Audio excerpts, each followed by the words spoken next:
English सीखने में grammar का कितना ज़्यादा इंपॉर्टेंस होता है? अब आपने अपने आप को एक्सप्रेस करना है कि मैं थका हुआ हूं, तो आई एम टायर्ड, ठीक है, मैं खुश हूं, आई एम हैप्पी। तो आपने देखा कि आई एम तो वही रहा, तो ग्रामर का जो स्ट्रक्चर है। यहाँ पर ज़्यादातर कॉलेज स्टूडेंट्स के मन में ये रहता है कि अरे मेरे पास स्किल कितनी भी है, मुझे कितना भी चीज़ आता है, लेकिन जब भी मैं इंटरव्यू में जाऊँगा ना और अगर मुझे इंग्लिश नहीं आता है तो मुझे वो जॉब नहीं मिलने वाला है। तो आपको मेक श्योर करना है कि आप दोनों तरफ कम्युनिकेशन स्किल इतनी परफेक्ट हैंडल कर सको कि जूनियर्स को बिल्कुल बच्चों की तरह ट्रेन करना है, नर्चर करना है। जापान के लोग इंडिया के बारे में क्या सोचते हैं? सो अगर कोई यूके, ऑस्ट्रेलियन या किसी भी और कंट्री के साथ डील कर रहा है और वहाँ पे उन लोगों के साथ डील कर रहा है, तो अगर थोड़ा एक्सेंट सीख लेगा। कोई ऐसी प्रैक्टिकल चीज़ है जो आपने अप्लाई की हो सीखने के लिए स्टेप बाय स्टेप, कि मैंने ये किया फिर ये किया फिर ये किया, जो शायद कहीं ना कहीं वो लोग भी सीख सके जो सीखना चाहते हैं? अगर मैं कहूँ कि मुझे इंग्लिश आती है लेकिन आपसे मैं हिंदी में बात करूंगा, पर जब जरूरत पड़ेगी तो मैं इंग्लिश में बात करूंगा, तो सही है। सो मैं जबरदस्ती इंग्लिश को नहीं घुसाऊंगा अपनी बात में, लेकिन हाँ, जब नीड है। लेकिन जब भी हम बोलते हैं तो बहुत बार क्रिटिसिज्म फेस करना पड़ता है, लोग हमारा मजाक उड़ा देते हैं कि यार इसने ऐसा बोल दिया। तो ये क्रिटिसिज्म का कैसे फेस कर? अगर ये देश को नंबर 1, भारत को नंबर 1 बनाना है ना, तो सिर्फ एक ही इंसान को बदलना है, वो है हम। अगर हम बदल जाएंगे ना, पूरा देश बदल जाएगा।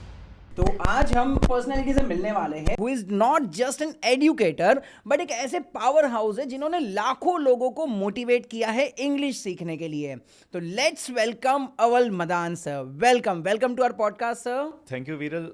जितने भी गुजराती हैं उनको छोड़कर बाकी सब लोग आपका नाम वायरल ही बुलाते होंगे, तो मेरी ब्लेसिंग्स हैं, बेस्ट विशेस हैं कि आपकी वीडियोस वायरल हों और आप वायरल हों। Thank you. एक्चुअली मेरी मम्मी को पहले से पता था कि मैं वायरल होने वाला हूँ, इसलिए नाम भी वैसे ही रखा है।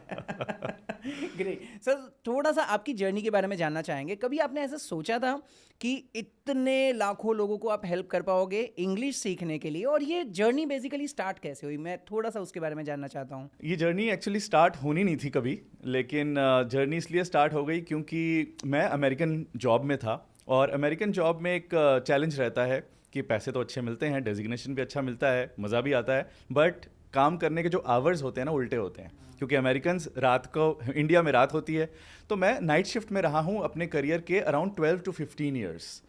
तो उस टाइम पे एक बार क्या हुआ कि मैं डायरेक्टर लेवल पर था और अच्छी जॉब थी, अच्छी सैलरी थी, सब कुछ बढ़िया, पूरी रेपुटेशन होती है डायरेक्टर लेवल पर जब किसी कंपनी में होते हो। तो मैं हो गया बीमार।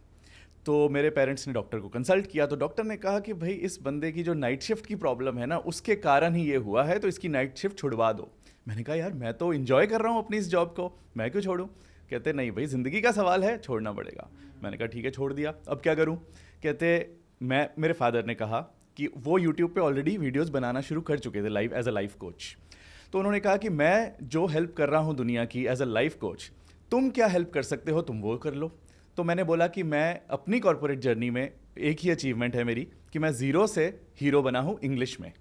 स्पोकन इंग्लिश मेरी कभी ज़ीरो होती थी, और 15 साल के बाद जब मैं हीरो बना, यूएस कंपनीज़ में काम किया, यूएस गया अपने कंपनीज़ के बिहाफ पे, तो कुछ तो अच्छा किया मैंने। तो वही मैं दुनिया को देना चाहता हूँ, वही जो इंडियन स्ट्रगल कर रहे हैं आज छोटे छोटे शहरों में, जैसे मेरा एक सपना था मैंने अचीव किया, मैं उनका भी सपना उनको सक्सेसफुल बनाना चाहता हूँ। Correct, amazing. लेकिन सर एक चीज़ जो अगेन हर इंडियन आज की तारीख में रिलेट करेंगे, मुझे पता है आप पंजाब से बिलोंग करते हो, कल्चर आपका सिख का रहा है, तो कहीं ना कहीं वहाँ पर हमें बचपन में तो इतनी अच्छी इंग्लिश नहीं सिखाई जाती है।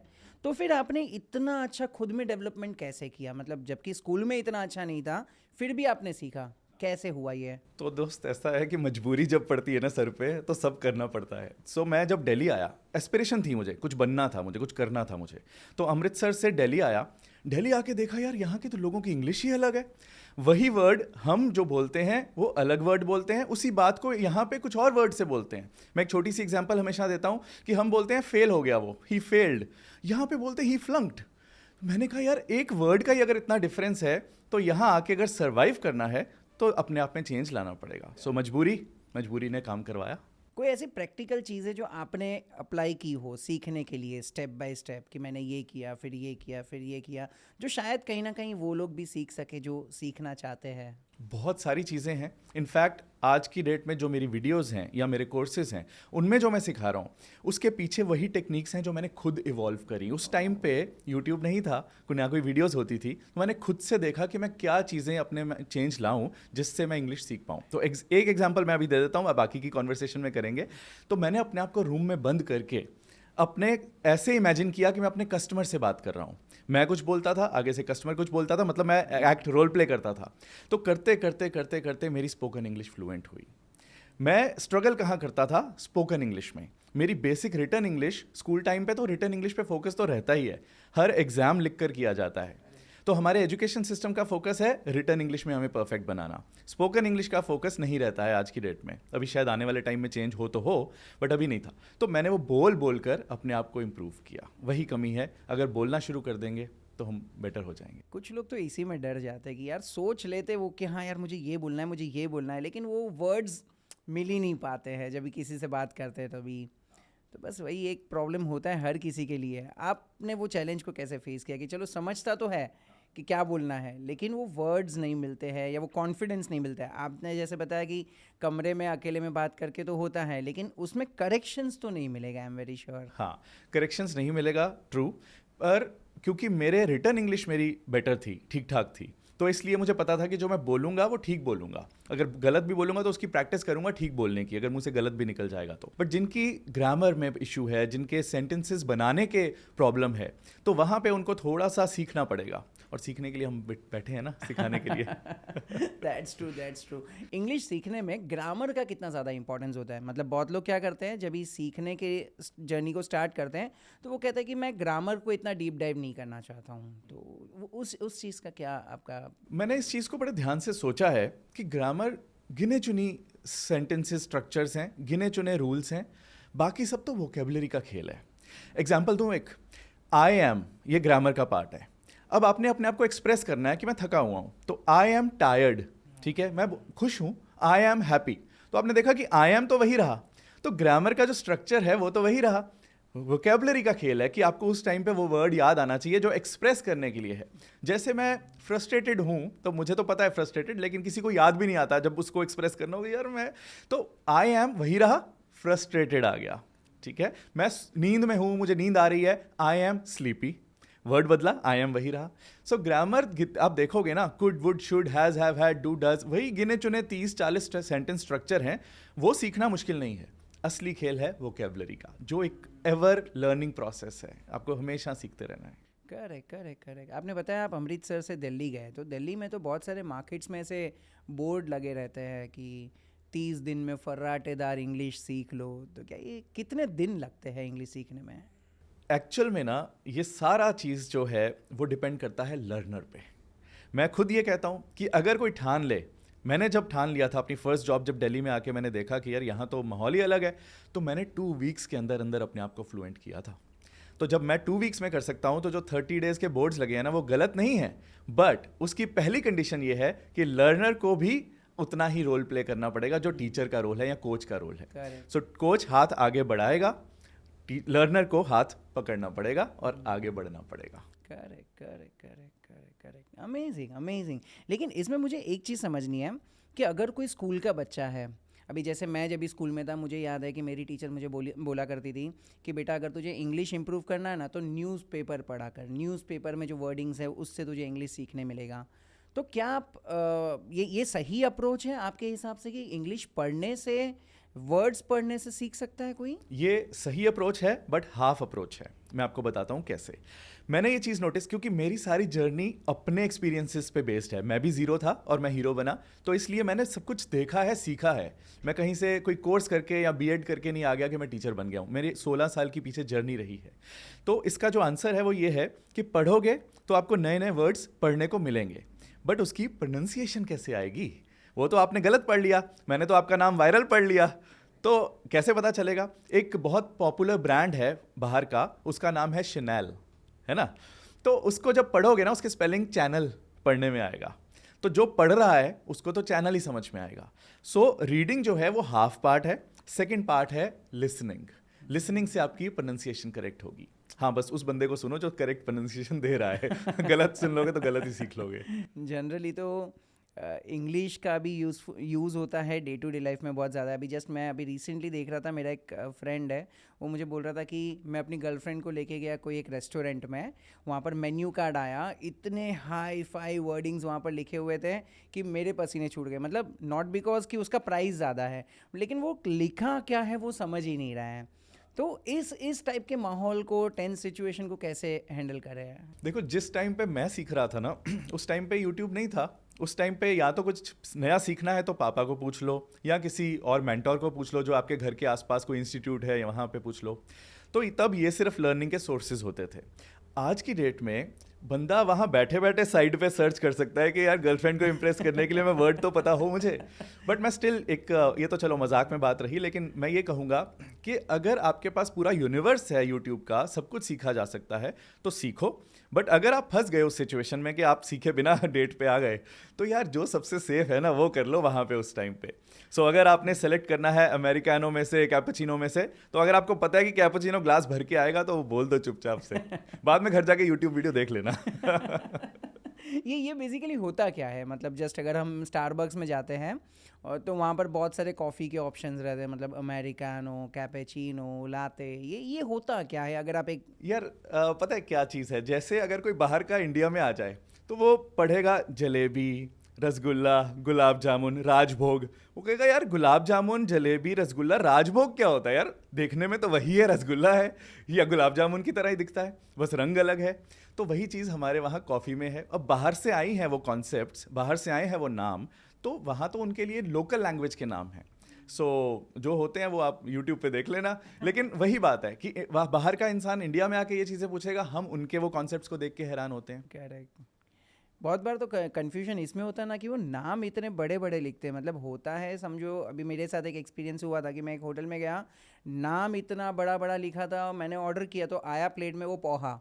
तो लेकिन नाम इतना मस्त लिखेंगे ना, garnished with this and that and ये वो, तो मतलब वो एकदम स्ट्रेंज सिचुएशन हो जाता है। देखो मुझे ऐसा लगता है वो लोग इसलिए करते हैं क्योंकि उनको फॉरेनर्स अट्रैक्ट करने होते हैं अपने होटल्स में, या उनका वो टूरिस्ट रहता होगा वहाँ पे। तो वो ठीक है, अपनी जगह वो सही कर रहे हैं जो कर रहे हैं।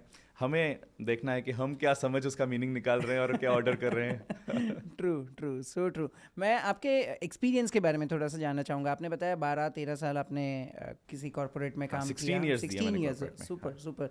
तो वहाँ पर अगर मुझे किसी ऐसी कॉर्पोरेट में, एक आपने बताया लीडरशिप लेवल पे आप पहुँच चुके थे, मैनेजर लेवल पे थे, तो वहाँ तक पहुँचने के लिए क्या इंग्लिश ही एक इम्पॉर्टेंट टूल है या मुझे कुछ और भी चीज़ों पे फोकस करना पड़ेगा? हाँ, इसका आंसर डिपेंड करता है कि आपकी जॉब है क्या, किस कंपनी में है, वो कंपनी कहाँ की है, हेडक्वार्टर्ड कहाँ की है, उसका क्लाइंट्स कौन है। मैं एग्जांपल दूं अपनी, तो मेरे कस्टमर्स थे अमेरिकन्स।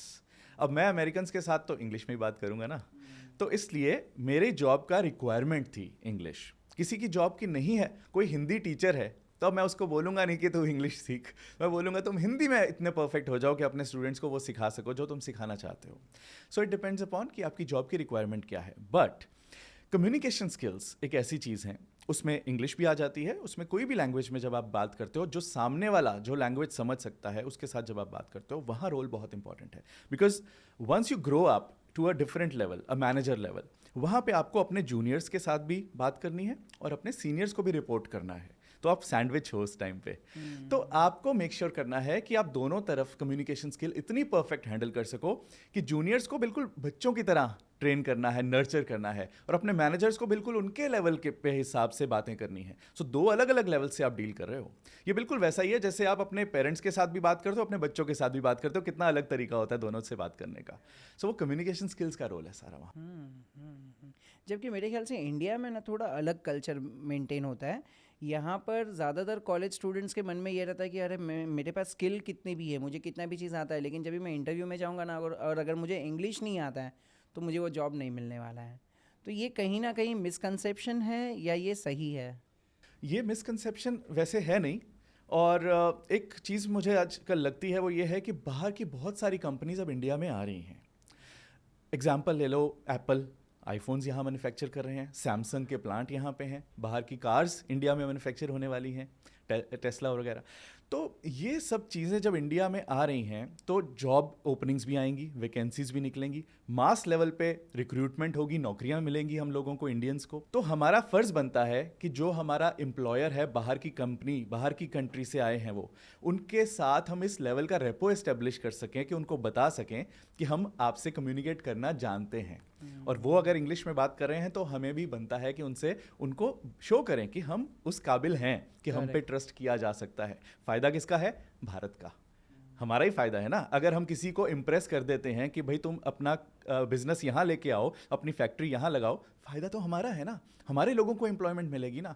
तो फिर क्या दिक्कत है कम्युनिकेशन स्किल सीखने में और वो लैंग्वेज सीखने में जो उनके साथ बात करने में ईजी रहे। अदरवाइज वो क्या सोचेंगे मन में, जब हम दोनों आपस में मान लो गुजराती में बात करते हैं, पंजाबी में बात करते हैं, वो बाहर से आया है, कोई सीईओ है किसी बाहर की कंपनी का, वो सोचेगा पता नहीं क्या खिचड़ी पका रहे हैं आपस में, क्या बात कर रहे हैं, मुझे बेवकूफ़ तो नहीं बना रहे। तो अच्छा है ना कि हम उनके साथ बात करें, उनके हिसाब से बात करें, तो उनको भी तो इम्प्रेस करेंगे, फ़ायदा हमारा ही है। True true, very true. लेकिन इसमें कहीं ना कहीं इंडिया का कल्चर खतरे में नहीं है? मतलब मैंने जस्ट यहाँ पर लोकल लेवल पे देखा है कि बहुत सारे ऐसे जो गुजराती मीडियम या मराठी मीडियम या ये वर्नाक्युलर मीडियम की जो स्कूल्स है वो अभी धीरे धीरे बंद हो रही है क्योंकि बच्चे उसमें जाना ही नहीं चाहते हैं।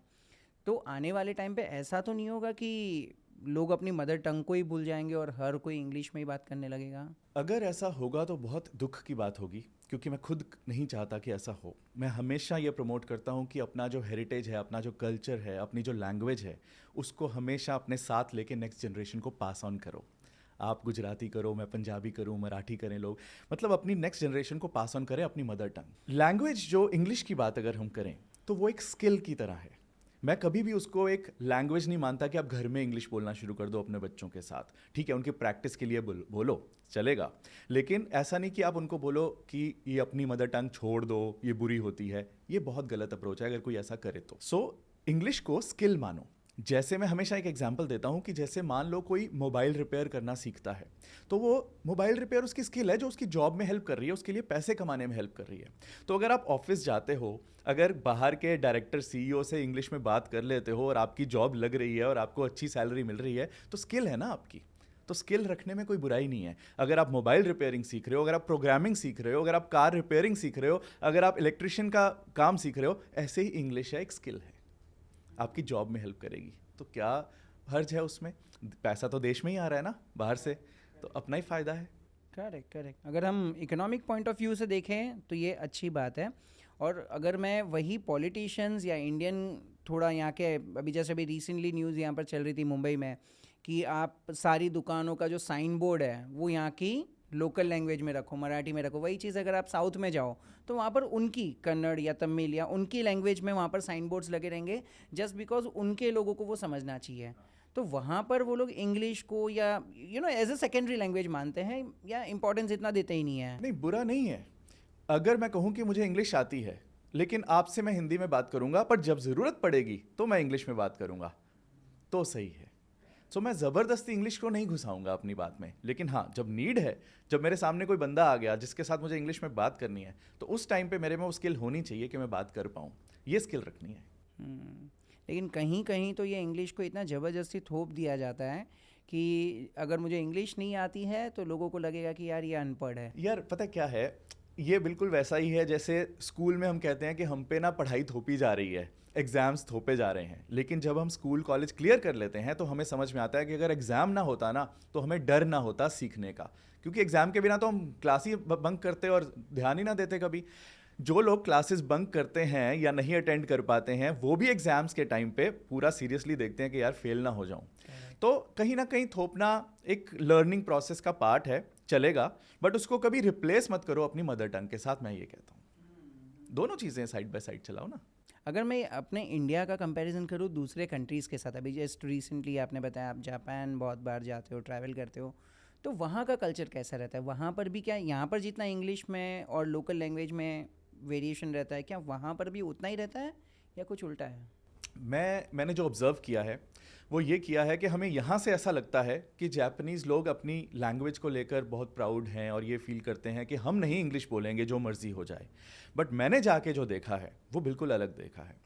मैंने देखा है कि वहाँ के लोग भी चाहते हैं कि काश हमें इंग्लिश आती होती तो हम इस टूरिस्ट से बात करके इसको वो सर्व कर सकते थे। जो भी किसी फूड, अगर मैं कैफ़े में जाता हूँ या जो भी मुझे चीज़ चाहिए, कम्युनिकेशन बैरियर के कारण वो मेरे से पैसे ही नहीं ले पाते, वो मुझे सर्व ही नहीं कर पाते, मेरी रिक्वायरमेंट फुलफिल ही नहीं कर पाते, मेरी नीड समझ ही नहीं पाते कि मैं कौन सी डिश मांग रहा हूँ, क्या चीज़ मांग रहा हूँ। तो वो कहीं ना कहीं अंदर से वो फील करते हैं गैप, बट उनकी एजुकेशन सिस्टम में वो नहीं था या उनकी प्रैक्टिस में नहीं आया। वैसे मैंने एक चीज़ पूछी है कुछ लोगों से वहाँ पे कि इंग्लिश क्या आपके स्कूल में सिखाई जाती है, तो उन्होंने बोला हाँ सिखाई जाती है, बट वैसे ही है जैसे हमारे यहाँ पे संस्कृत सिखाई जाती है कि बहुत ज़्यादा इंपॉर्टेंस या प्रैक्टिस होने को नहीं मिलती, तो उसके कारण हम नहीं ज़्यादा बोल पाते हैं। बट वहाँ पे भी है। सो ऐसे ये वहम में मत रहना कि वहाँ पे उसको बहुत बुरा मानते हैं। वो वहाँ चाहते हैं कि इंग्लिश सीखी जाए और वहाँ पे इंस्टीट्यूट्स खुल रहे हैं, चाइना में, जापान में ऐसे इंस्टीट्यूट्स खुल रहे हैं।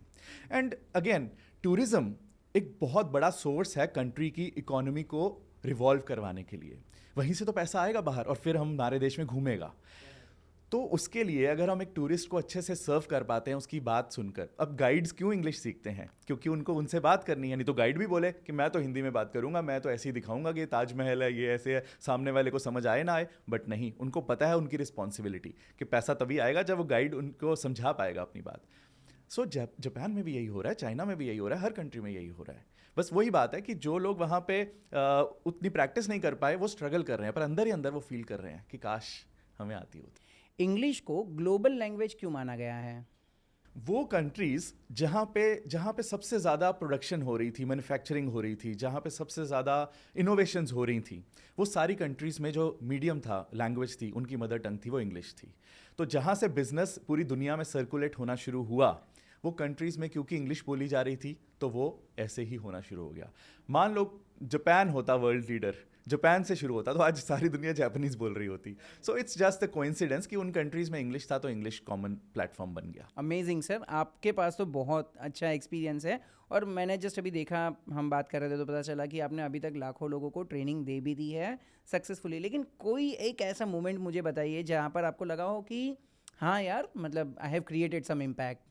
मैं जब भी अपने स्टूडेंट्स के साथ लाइव सेशन करता हूँ और जब वो इंग्लिश में बात करते हैं और मैं उनसे पूछता हूँ कि कब ज्वाइन किया था कोर्स, और वो कहते हैं सर हमने 15 डेज़ पहले ज्वाइन किया, 20 डेज़ पहले ज्वाइन किया, तो उस टाइम पे खुशी के आंसू आ रहे होते हैं आंखों में कि यार ये इम्पैक्ट लेकर आ रहा हूँ मैं।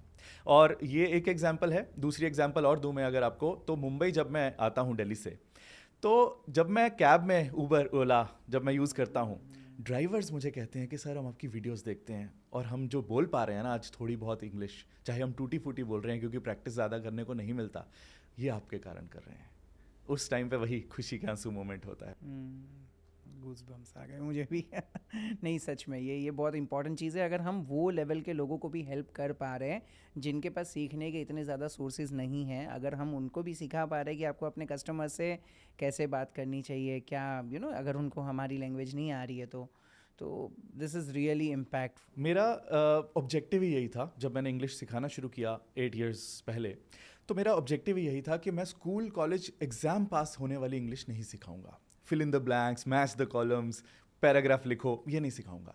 रियल लाइफ, क्योंकि मेरे 16 इयर्स की अपनी जर्नी थी, मुझे employee of the year, star of the month, ऐसे ऐसे अवार्ड्स मिले थे। एक लड़का जो ज़ीरो था इंग्लिश में, उसको यूएस भेजा जा रहा है, कस्टमर से बात करो और बिजनेस लेकर आओ डायरेक्टर लेवल पर होकर। तो मैंने सोचा कि मैं वही जो ड्रीम है लोगों का उसको एक्टिवेट करूंगा। तो इसलिए मैं इंग्लिश वही सिखाता हूँ जो रियल लाइफ में काम आती है। सो मेरे वन ऑफ द यूएसपीज है ये वाला कि रियल लाइफ में बोली जाने वाली इंग्लिश सिखाता हूँ मैं। तो उसमें एसेंट्स का क्या इंपॉर्टेंस होता है? क्या सच में मैटर करता है? एक्सेंट इतना मैटर नहीं करता है। एक्सेंट सिर्फ तब मैटर करता है अगर हम उस कंट्री के लोगों से डील कर रहे हैं। तो मैं जब बीपीओ में था, मैंने अपनी करियर का शुरू बीपीओ से करा, कॉल सेंटर जॉब जो होती है, कुछ टाइम करा। वहाँ पे मुझे अमेरिकन कस्टमर्स के साथ बात करनी थी। तो as a person who serving the American customers, मेरा फ़र्ज़ था कि मैं उनके लेवल पर होकर, उनके कंफर्ट जोन में आकर उनसे बात करूं, ताकि वो ये ना कहें कि यार क्या कानों में चुभ रहा है इस बंदे का एक्सेंट, यार कैसे बात कर रहा है, I had this, I wanted to. मैं चाहता था कि उनको कंफर्टेबल फील कराऊं मैं, क्योंकि मेरे कस्टमर्स हैं। करेक्ट। मैं उनसे रेवेन्यू ले रहा हूँ, मेरी सर्विस उनको देना मेरा फ़र्ज़ है, ड्यूटी है। तो मेरा फ़र्ज़ है कि मैं बेस्ट करूं जो उनको सेटिस्फाइड करे। सो वो मेरे कस्टमर्स थे, इसलिए मैंने एक्सेंट सीखा और उसको बेस्ट प्रैक्टिस किया और उसके साथ बोलता था उनको, hi my name is aval, how can I help you. तो आज जब मेरे वो कस्टमर्स नहीं हैं तो मैं कभी बाहर जाता हूँ तो मैं जैसे मर्जी बोलूँ, मेरा मीडियम कम्युनिकेशन का होना चाहिए, एक्सेंट उस टाइम पे मैटर नहीं करता। सो अगर कोई यूके, ऑस्ट्रेलियन या किसी भी और कंट्री के साथ डील कर रहा है और वहाँ पे उन लोगों के साथ डील कर रहा है, तो अगर थोड़ा एक्सेंट सीख लेगा तो उनके लिए कंफर्टेबल हो जाएगा, एक सेम पेज पे आना लगेगा, अपनापन लगेगा उनको। Correct correct. लेकिन सर ये लैंग्वेज एक है इंग्लिश, लेकिन उसमें एक्सेंट अलग अलग क्यों? यूके की अलग, यूएस की अलग। यार ये तो बिल्कुल वैसे ही है जैसे हिंदी है और हरियाणवी और पंजाबी है। तो आप देखोगे कि वो हरियाणवी में जब हम घर में पंजाबी में जब हम घर में वो बनाते हैं, कड़ी कड़ी होती है ना एक सब्जी, तो वही सब्जी को ना हरियाणवी में कड़ी बोलते हैं, कड़ी। तो एक्सेंट तो बदलता ही है, डायलेक्ट तो बदलता ही है, तो वो एरिया टू एरिया स्पेसिफिक हो जाता है। जैसे इंडिया में आप जो चीज़ें देखते हो बाहर भी वैसा ही है, same area to area change. India में कैसा हो रहा है, मेरे ख्याल से इसमें थोड़ा सा ऑपोजिट हो रहा है कि हम जो लिखते हैं, जो स्कूल में सीखते हैं, वो यूके के इंग्लिश सीखते हैं, लेकिन जब हम बोलते हैं तभी यूएस के इंग्लिश बोलना चाहते हैं। तो ये टोटली डिफरेंट चीज़ हो रही है। करेक्ट, बहुत अच्छा पॉइंट है ये वाला। हो क्यों रहा है ऐसा? क्योंकि स्कूल में तो हमें यू के हिसाब से सिखा दिया कि शेड्यूल होता है, शेड्यूल। जब हम मूवीज़ देखते हैं, अमेरिकन मूवीज़ बहुत कॉमन है आजकल, हॉलीवुड मूवीज़, वहाँ पे स्केड्यूल बोलते हैं। तो वहाँ पे हम कहते हैं अच्छा, तो फिर उसी चीज़ के हिसाब से जो लेटेस्ट देखा होता है ना, स्कूल तो भूल गया अब तो ये याद है कि वो स्केड्यूल बोल रहे हैं वहाँ पे, तो हम वो फॉलो करते हैं। अब होता क्या है कि खिचड़ी बन जाती है, क्योंकि सीखा तो शेड्यूल था और वहाँ देख रहे हैं स्केड्यूल, तो वो बन जाता है शेड्यूल तो दोनों की खिचड़ी बना देते हैं बहुत सारे लोग। ठीक है, एज लॉन्ग एज अगर सामने वाले को समझा पा रहे हैं अपनी बात, तो मैं कहता हूँ कोई डर नहीं है, टूटी फूटी बोलो, जैसे भी बोलो, एक्सेंट खराब हो गया कोई बात नहीं, पर डरो मत बोलने से। Correct correct. ये बोलने से जो लोग डरते हैं उनके लिए कोई एक ऐसा प्रैक्टिकल टिप, क्योंकि बहुत बार ऐसा होता है कि यार स्कूल में या कॉलेज में या कहीं पर भी कोई इवेंट में स्टेज पे चढ़ा देते हैं कि भाई अब बताओ आपके बारे में कुछ बोलो, तो तभी एकदम लाइक हाँ, पसीने पसीने छूट छूट जाते जाते हैं। तो वो सिचुएशन को कैसे हैंडल करना ये चाहिए? बड़ा अच्छा एग्जाम्पल दे दिया आपने स्टेज वाला, और इसी एग्जाम्पल से मुझे एक बात याद आ गई कि मैं जब जब स्टेज पे जाता था और कुछ बोलता था और फिर वापस आ जाता था और अगला बंदा स्टेज पे जाता था, तो मैं तो अगले बंदे को सुनता भी नहीं था। मैं तो ये सोच रहा था कि मैंने सही बोला कि नहीं बोला, या जाने से पहले भी सामने पे स्टेज पे कोई खड़ा है, कुछ बोल रहा है, परफॉर्म कर रहा है, तो मैं तो सुन भी नहीं रहा हूँ, मैं तो अपनी तैयारी कर रहा हूँ कि अगली बारी मेरी है, मुझे ये बोलना है। तो यार आप लोग इस वहम में हो कि जो नीचे ऑडियंस बैठा है ना, वो आपको जज कर रहा है, वो देख रहा है कि आप गलत बोल रहे हो, वो तो अपने डर के बैठे हैं कि यार अगली बारी तो मेरी आने वाली है, या मेरी बारी बीत गई तो मैंने सही बोला कि नहीं बोला। सो दुनिया से डरना नहीं है, हमेशा ये सोचना है कि सामने वाला भी उसी स्ट्रगलिंग जोन में है जिस जोन में आप हो। सो जो उस सिचुएशन में जीतेगा वो वही इंसान है जो उस टाइम पे बाजी मार जाएगा कॉन्फिडेंस की। तो उस टाइम पे 1 मिनट के लिए अपने आप को समझा लो कि जिस जोन में मैं हूं ना, सामने वाला भी उसी जोन में है, देखते हैं पहले कौन भारी पड़ जाता है सामने वाले पे। उस टाइम पे शुरू कर दो, आप जीत जाओगे। अमेजिंग अमेजिंग टिप, बहुत अच्छा है। इनफैक्ट मैंने तो बहुत लोगों को देखा है कि आता है उनको, लेकिन जब स्टेज पे चलते हैं ना तो वो सेकंड माइंड चलते रहता है, अरे यार वो मुझे जज कर लेगा, ये मैं ऐसा बोलूँगा तो वो क्या सोचेगा। तो ये आपने बहुत अच्छी चीज़ बताई कि इसमें कॉन्फिडेंस का सबसे बड़ा रोल रहता है। हाँ, एक चीज़ और टिप मैं और दे देता हूँ इसमें, वो ये है कि जब भी मैं आज भी इतने इयर्स के बाद भी, 16 साल की जॉब के बाद भी, 8 साल यूट्यूब, इंस्टाग्राम, फेसबुक करने के बाद भी, आज भी जब मैं कोई सेमिनार करता हूँ या कोई लाइव सेशन करता हूँ, मैं हमेशा पहले अपना होमवर्क करता हूँ, अपनी प्रैक्टिस करता हूँ, मेक श्योर करता हूँ कि कोई पॉइंटर्स मुझे भूल ना जाए, या मुझे कहाँ से शुरू करना है, कहाँ पे ख़त्म करना है, जैसे आप भी करते हो। और आई एम श्योर जैसे आपकी आदत है, आप आज कर रहे हो ना, आई एम श्योर आज से 30 साल बाद भी जो काम कर रहे होगे उसमें प्रैक्टिस के साथ ही जा रहे होगे पहले। सो ये करना ही है। अगर मैं इतने सालों के एक्सपीरियंस के बाद भी कर सकता हूँ, तो जो आज की डेट में फ्रेशर्स हैं, यंगस्टर्स हैं, उनको तो भूलना नहीं है कि अपना होमवर्क करके जाना है, अपनी तैयारी करके जाना है। स्टेज पे जब जाना है ना, तो आपके मुंह से ऐसे वर्ड्स निकले कि आपने 4 बार ऑलरेडी रिहर्सल कर रखी है। ये नहीं भूलना, बस ये सीक्रेट है पीछे का आपके कॉन्फिडेंस का। ट्रू।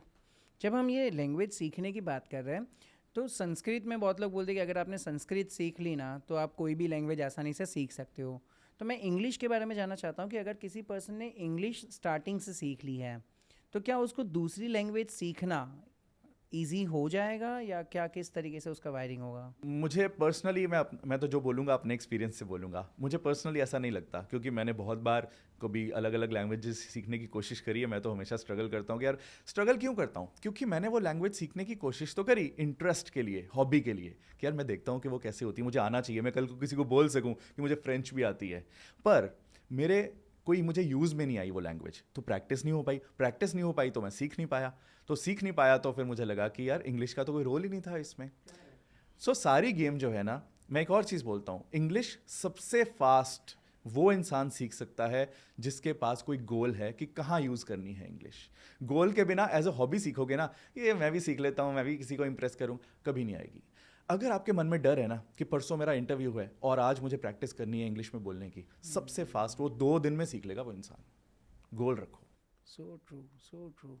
सर, ये इंटरव्यू में तो बहुत सारे लोगों के पसीने छूट जाते हैं। थोड़ा सा इंटरव्यू के बारे में बात करते हैं कि अगर कोई भी पर्सन कैंडिडेट जाता है इंटरव्यू के लिए, तो हमेशा उसके मन में डर रहता है कि यार मुझे इंग्लिश में बात करनी है, जबकि वो सामने इंटरव्यूअर है, उसको वो बंदे की स्किल देखनी है, वो बंदे की काबिलियत देखनी है, लेकिन फिर भी इसके मन में टेंशन रहता है इंग्लिश में बात करना है, इंप्रेशन झाड़ना है।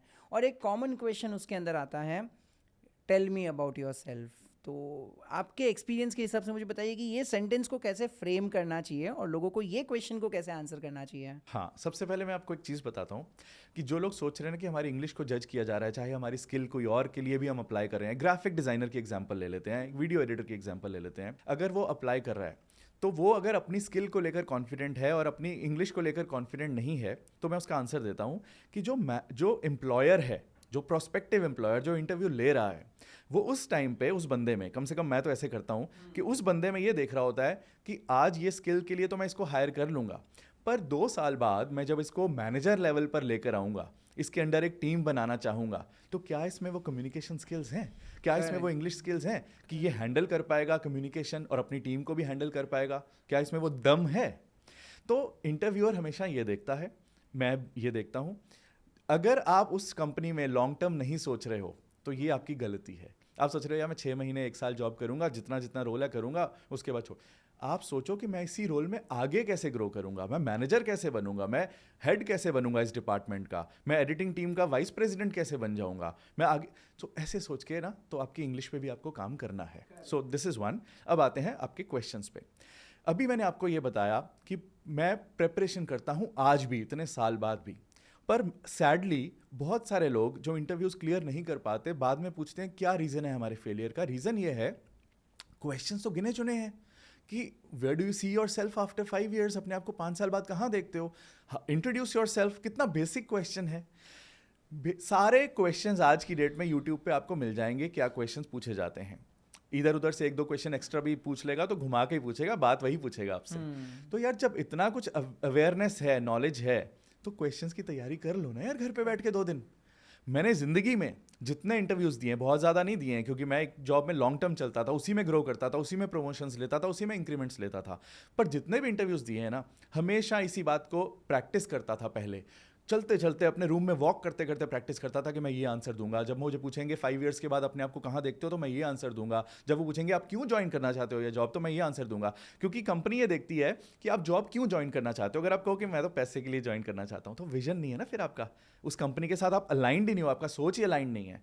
अगर आप कहो कि मैं इसलिए ज्वाइन करना चाहता हूं क्योंकि मुझे आपकी कंपनी में वो चीज़ नज़र आती है जहां पे मैं ग्रो कर सकूं, मुझे वो कॉमन एक चीज़ ग्राउंड नज़र आती है कि मेरे इंटरेस्ट मैच करते हैं आपके जो काम है यहाँ पे, तो कंपनी कहेगी कि ये बंदा यार ग्रो भी करेगा हमारे साथ, सिर्फ पैसों के लिए नहीं कर रहा है। ऐसे नहीं कि 5 बजे भाग जाएगा अपना काम छोड़ के, अपनी रिस्पॉन्सिबिलिटी लेगा। सो बात रिस्पॉन्सिबिलिटी लेने की है। अब आते हैं उस क्वेश्चन पे। मैंने आपको इस आंसर को काफ़ी लंबा कर दिया, बट सारी चीज़ें इंपॉर्टेंट थी। अब आते हैं उस क्वेश्चन पे कि tell me about yourself. आपकी कोशिश ये होनी चाहिए कि सबसे पहले अपना नाम फटाफट बता के। अच्छा, बहुत सारे लोग ऐसे नाम बताते हैं, माई सेल्फ अवलिश सिंह, ये गलत तरीका है। माई सेल्फ से नहीं शुरू करना, आई एम या my name is, this is the correct way.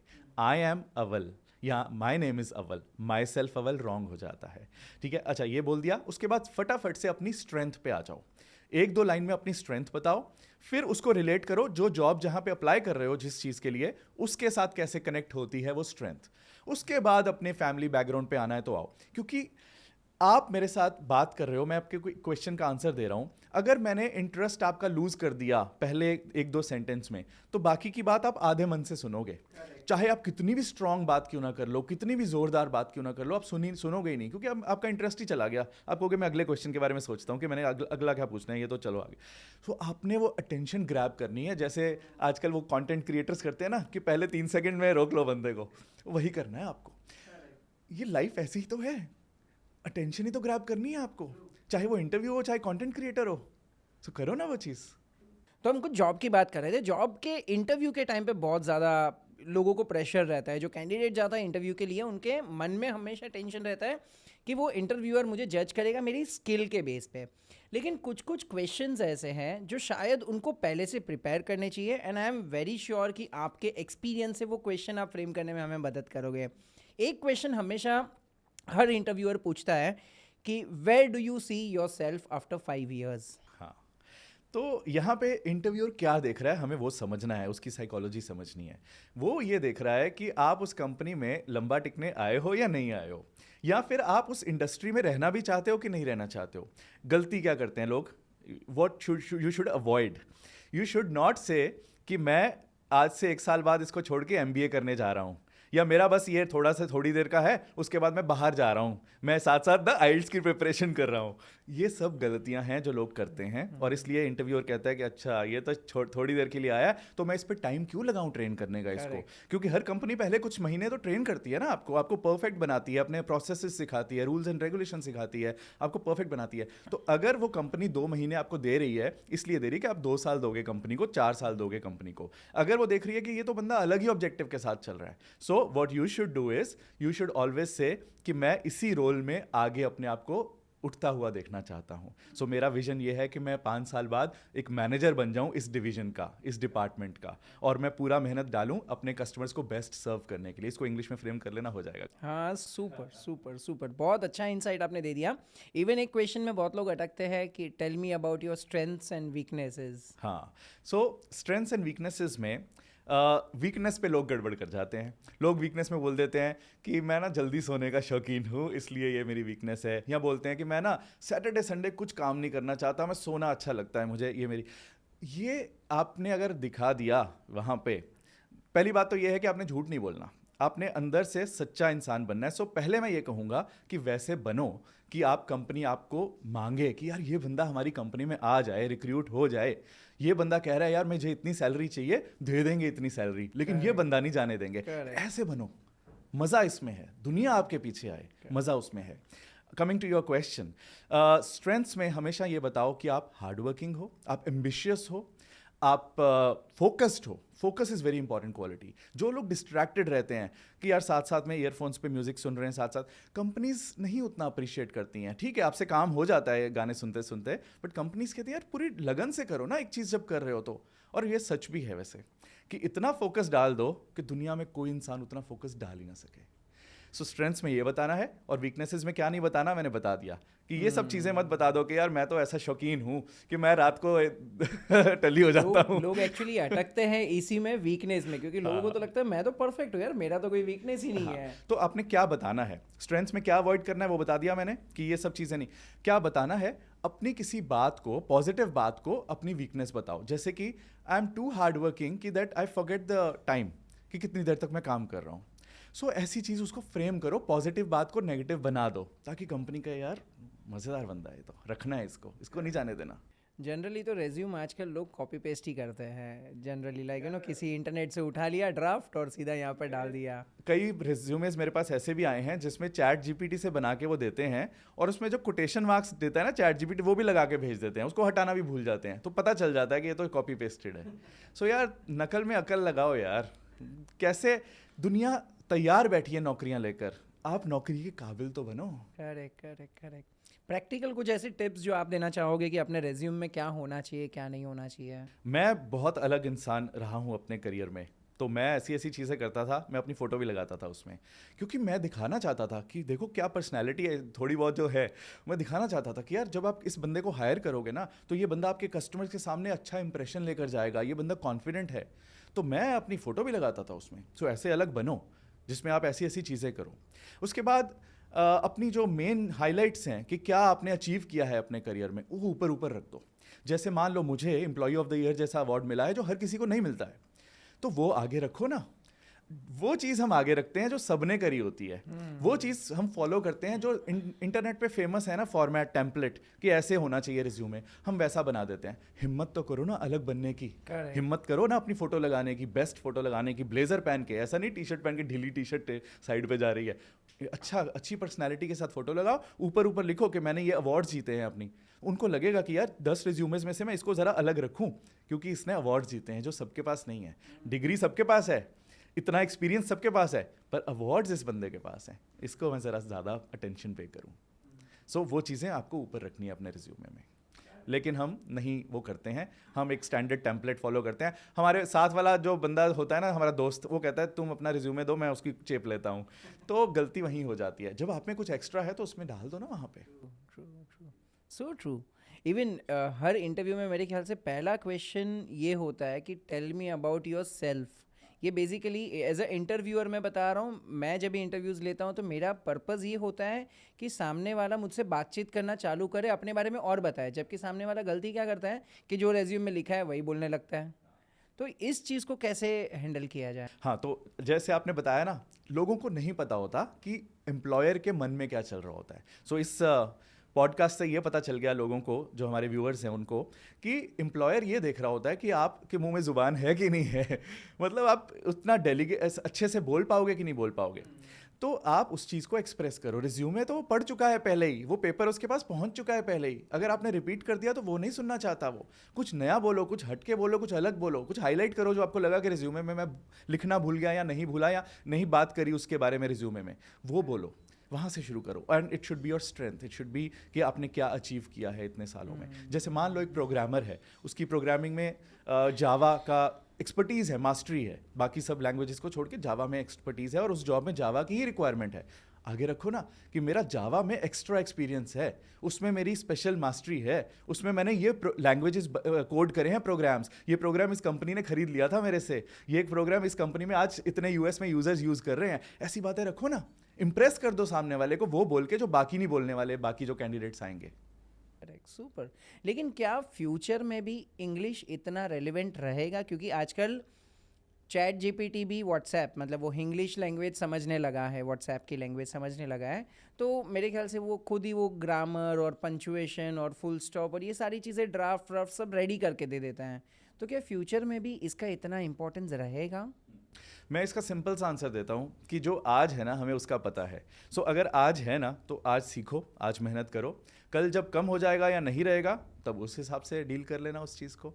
But आज ये सोच के कि कल नहीं रहने वाला तो मैं आज की अपॉर्चुनिटीज़ खो दूँ, it doesn't make sense. In fact sir, ये जॉब के बारे में हम अगर बात कर ही रहे हैं तो कॉरपोरेट में एक मेरे ख्याल से और कल्चर होता है, जस्ट आप उसको थोड़ा सा और हाईलाइट कीजिएगा कि वहाँ पर आप ज़्यादा रूड नहीं बात कर सकते हो। अगर किसी को 5 बजे का टाइम मैंने दिया और मैं 5 बजे नहीं पहुँच पाऊँगा तो मैं उसको डायरेक्ट आंसर दे देता हूँ तो शायद से बुरा लग जाएगा। तो ये क्या क्या चीज़ें होती है जिसमें हमें ध्यान देना चाहिए? हाँ, तो बहुत इंपॉर्टेंट क्वेश्चन है ये वाला, क्योंकि जब हम इंग्लिश सीखते हैं तो उस टाइम पे हम ये चीज़ रियलाइज़ नहीं करते कि ये प्रोफेशनली ये वर्ड्स किसी को रूड लग सकते हैं।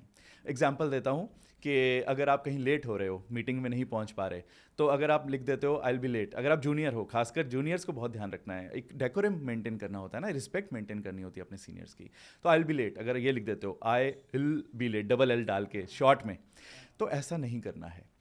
उसको एक्सप्लेन करो, I am stuck in somewhere, I am stuck outside, so is it okay if I join the meeting 5 minutes लेट? Is it okay? आपने पूछा, आपने परमिशन ली। सो इस तरह से could I do this, would it be okay to do this, may I do this, ऐसे ऐसे करके words, polite words, sorry, please, ये सब चीज़ें यूज़ करके अपने सेंटेंसेस फ्रेम करो।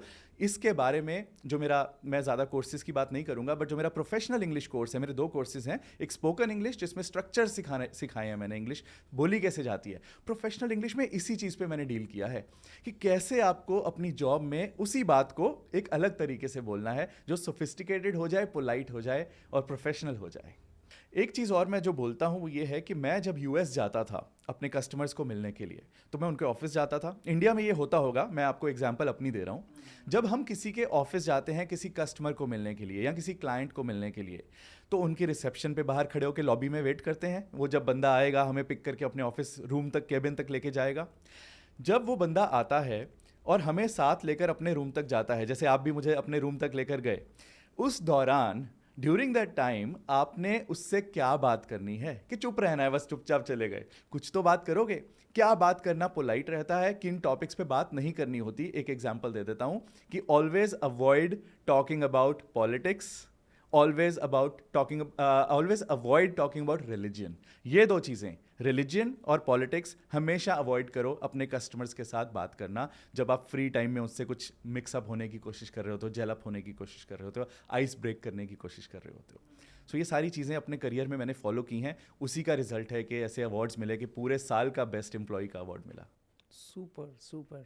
सो सर, कभी आपके साथ ऐसा हुआ है कि किसी बच्चे ने आपको कोई ऐसा सवाल पूछ दिया हो जो एकदम उसका आंसर देना एकदम एम्बेरस फील हो जाए, तो क्या क्या था वो स्टोरीज और किस तरीके से? जब मैं दिल्ली आया था, जब मैंने आपको बताया कि मैं इंग्लिश में ज़ीरो था, तो जो मेरी बीपीओ की जॉब थी उस टाइम पे फर्स्ट 2 वीक्स में हमें वो ट्रेन कर रहे थे कि बीपीओ में कैसे बात करनी है कस्टमर से, कैसे अपनी कॉल की शुरुआत करनी है, कैसे क्लोजिंग करनी है, कैसे ओपनिंग करनी है, ये सब चीज़ें।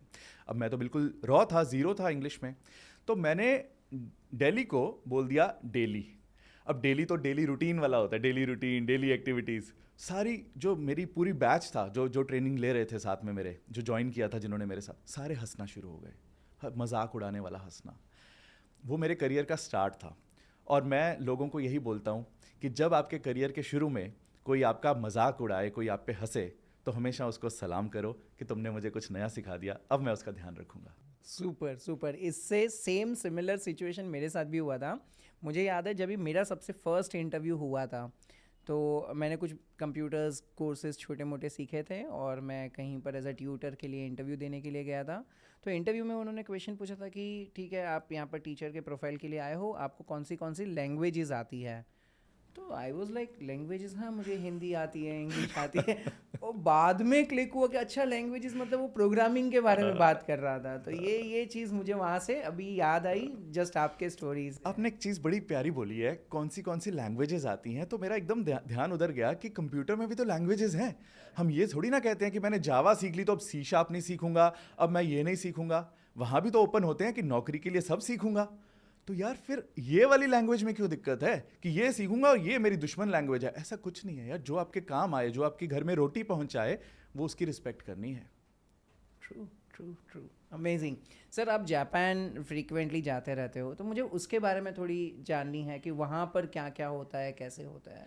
ज़्यादातर डेवलप्ड कंट्रीज़ में कॉमन स्टोरीज मिलेंगी आपको कि जब मेट्रो ट्रेन से लोग बाहर निकलते हैं, जैसे इंडिया में भी जब ट्रेन से बाहर निकलते एकदम भीड़ निकलती है, खासकर मुंबई लोकल तो फेमस है इस चीज़ के लिए। तो जब भीड़ निकलती है, वहाँ पे मैंने क्या देखा कि सब लोग एस्केलेटर पे चढ़ने के लिए लाइन अपने आप लगा लेते हैं, अपने आप क्यू में लग जाते हैं। जो 10वें नंबर पे है वो 10वें पे रहेगा, ऐसे नहीं कि मुझे आगे लग जाना है लाइन में, आराम से। लिफ्ट वो लोग यूज़ ही नहीं करते, खाली पड़ी रहती हैं स्टेशंस पर लिफ्ट्स वही बंदा यूज़ करता है जो इधर डिसेबल्ड है, चैलेंज्ड है, या फिर जो लगेज लेकर आया है, उसके पास सामान है। अदरवाइज लोग नॉर्मल डे में रूटीन यूज़ ही नहीं करते, लिफ्ट खाली पड़ी रहती हैं। और लिफ्ट में भी अगर 10 लोग लगेज वाले आ गए, लाइन लग गई और कोई व्हीलचेयर पे है, तो पहले व्हीलचेयर वाले को खुद ही जाने देंगे। ऐसा नहीं कि वहाँ एक पुलिस इंस्पेक्टर खड़ा है जो कहेगा कि प्लीज़ उनको जाने दो। लोगों में इतनी सेंस है कि कहेंगे कि सर आप प्लीज़ चले जाओ पहले, मैम आप प्लीज़ चले जाओ पहले, जो व्हीलचेयर पे है। उसके बाद जो पीछे हैं वो अपनी अपनी पोजीशन पे खड़े रहेंगे। ये एक एग्जांपल मैंने होटल में भी देखी। होटल में जब हम चेक इन करते हैं तो लिफ्ट्स होती हैं, जब हमारे फ्लोर तक लेकर जाती हैं, वहाँ पे भी लोग लाइन में खड़े रहते हैं कि ठीक है जब हमारी बारी आएगी तब हम लिफ्ट में जाएंगे, अगर लिफ्ट भर गई है तो जाने दो, अगले पे जाएंगे। ये छोटी छोटी एग्जांपल्स हैं। तो ये जापान में ये डिसिप्लिन उनको सीखने कैसे मिला, कैसे उनके लोगों के अंदर कल्चर में ये डेवलप हो गया? मैंने ये सुना है, बहुत ज़्यादा स्टडी नहीं किया, पर मैंने ये सुना है कि जब उन पे अमेरिका ने अटैक किया था बॉम्ब से, उसके बाद से उनके अंदर एक कंट्री की स्पिरिट आ गई, नेशन स्पिरिट आ गई कि हमने इस कंट्री को बनाना है और बेस्ट बनाना है और सबक सिखाना है उस कंट्री को जिसने हम पे अटैक किया था। दिखाएंगे दुनिया को कि हम भी कुछ बन सकते हैं, कितने बड़े बॉम्ब क्यों ना फेंक लो हम पे। तो उन्होंने एज अ सिटीज़न सब ने मिलकर ये डिसाइड किया कि हम अपनी वैल्यूज़ को सबसे आगे रखेंगे और सबसे यही अगर ये देश को नंबर वन, भारत को नंबर वन बनाना है ना, तो सिर्फ एक ही इंसान को बदलना है, वो है हम। अगर हम बदल जाएंगे ना, पूरा देश बदल जाएगा। मुझे दुख, छोटी छोटी एग्जांपल्स हैं, दुख होता है कि जब ट्रैफिक जैम होता है तो हम बाइक को फुटपाथ पे ले जाते हैं। यार थोड़ा सा इस चीज़ का ध्यान रखो कि फुटपाथ चलने के लिए बना है। प्रॉब्लम नहीं है अगर आप बाइक को ले गए, आपने रूल तोड़ दिया, लेकिन फिर जब फुटपाथ टूट जाता है तो प्रॉब्लम आप ही को होती है कि गवर्नमेंट ये नहीं करती है, गवर्नमेंट फुटपाथ नहीं बनाती। तोड़ा किसने? आपने। करेक्ट तोड़ा किसके पैसों से? हमारे पैसे लगे यार। Correct correct correct correct, so true. सो वहाँ की कंट्री में ऐसी और एग्जांपल्स मैं दूँ आपको। मैं और yes yes yes please. Station पे, मेट्रो स्टेशन पर, ट्रेन स्टेशन पर मैं खड़ा था और सीढ़ियों का कुछ नीचे लेवल था, और एक लेडी थी जो अपने बच्चों के प्रैम पकड़ी हुई थी, और जो उसका हस्बैंड था उसने बच्चा उठाया हुआ था, तो उनको ऊपर चढ़ना था प्रैम लेकर। स्टेशन मास्टर ऊपर था, 10-12 सीढ़ियाँ ऊपर था, उसने देखा, वो खुद गया नीचे, प्रैम उठाई, ऊपर लेकर आया। नहीं तो यहाँ पे हम उतना नहीं केयर करते हैं। और हम मतलब हम ही हैं, हम ही तो बने हैं ऑफिसर्स, हम में से ही तो लोग हैं, हम किसी तीसरे को ब्लेम नहीं कर सकते। आज की डेट में जो गवर्नमेंट एग्जाम्स की तैयारी कर रहे हैं, आईएएस बनना चाहते हैं, अलग अलग डिपार्टमेंट्स में जाना चाहते हैं, उनको मेरा यही मैसेज है कि दोस्तों गवर्नमेंट जॉब पे अप्लाई करो, मेहनत करो, पास हो जाओ। जब उस जॉब में आ जाओ ना, तो एक चीज़ याद रखो कि इस देश की सेवा करनी है। हमने इसीलिए वो एग्ज़ाम पास किया था, और देश को बदलना है और नंबर वन बनाना। Correct correct. यहाँ पर मेरे ख्याल से स्टार्टिंग से कल्चर डेवलप होता है कंपटीशन का, कि वो आगे बढ़े या मैं आगे बढ़ूँ। तो कहीं ना कहीं ब्लड में ही आ गया कि अरे वो सीढ़ी चढ़नी है तो वो आगे स्लोली चल रहा है, मैं काम करता हूँ पीछे से आगे चला जाता हूँ, खींच लेता हूँ। या और वहाँ पर लाइक वो ह्यूमैनिटीज़ या इंसानियत को थोड़ा महत्व दिया जाता है, एक ह्यूमन एक वैल्यू दी जाती है उन। हाँ, और वहाँ पे ओल्डर पॉपुलेशन बहुत है जापान में, इसलिए मैंने खुद अपनी आंखों से देखा कि एक बंदा बहुत एजेड था, बहुत बड़ा था, आई थिंक 90s में होगा, सड़क क्रॉस कर रहा था। उसको 2-3 मिनट लग गए सड़क क्रॉस करते हुए, धीरे धीरे धीरे धीरे किया, और सारी कार्स रुकी रहीं पेशेंस के साथ, किसी ने हॉर्न नहीं बजाया। ऐसा भी नहीं कि वो बंदा आगे निकल गया तो पीछे से गाड़ी निकाल लो। जब तक वो बंदा पूरी सड़क क्रॉस नहीं किया, पीछे वाली गाड़ी भी नहीं चली। हम यहाँ पे जैसे ही वो बंदा आगे निकल जाता है, पीछे वाली गाड़ी कहती है चलो मेरा रास्ता तो क्लियर हुआ, मैं तो निकलूँ। करेक्ट। यहाँ वहाँ नहीं होता ये चीज़। और मैंने ऐसी वीडियोस, आपने देखा होगा मेरे चैनल पे ऐसी वीडियोस हैं। क्यों हैं? इसलिए हैं ताकि मैं अपने लोगों की आंखें खोल सकूं कि देखो वो भी एक दुनिया है, और ऐसा नहीं कि हम नहीं बन सकते वो, हम भी अगर ये चीज़ें करने शुरू कर दें तो हम भी बन सकते हैं। कमेंट्स ये आते हैं कि हमारे देश में ऐसा नहीं हो सकता, मुझे लगता है कि बिल्कुल हो सकता है। हम हैं करने वाले, हमसे शुरुआत होती है। हमेशा हम वेट करते हैं यार सामने वाला रूल फॉलो करेगा ना तब हम करेंगे, हम करेंगे तो सामने वाला भी करेगा। लोग उसे सेकंड वे ले लेंगे कि आप क्या हमारी बुराई कर रहे हो वहाँ पर जाके। हाँ, तो कुछ कुछ कमेंट्स ऐसे भी थे उसमें, बट मैंने मेजॉरिटी कमेंट्स में देखा कि लोग तारीफ़ कर रहे थे कि सर आपने कुछ नया चीज़ दिखाई, हमें दुनिया के बारे में दिखाया, उनकी आंखें खुली। तो मैं कहता हूँ कि अगर कुछ लोग भी उनके लाइफ में चेंज आ जाता है इससे, तो मेरा वो वीडियो बनाना सफल है। Absolutely absolutely yes.